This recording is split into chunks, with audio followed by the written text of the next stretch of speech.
Pakak lari takut kat ulat gonggok. Okay, Assalamualaikum guys. Alhamdulillah ayam-ayam ternakan kami nampaknya sihat-sihat. Yang saya tunjuk ni adalah Black Astrolog. Ada beberapa kategori untuk kita mengenal Black Astrolog.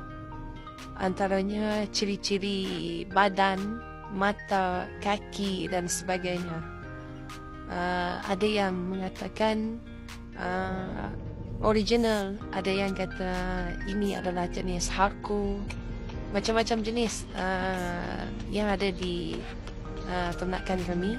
Ini si Ibu Teleng, alhamdulillah dah berdiri, dah boleh makan. Semoga cepat sembuh.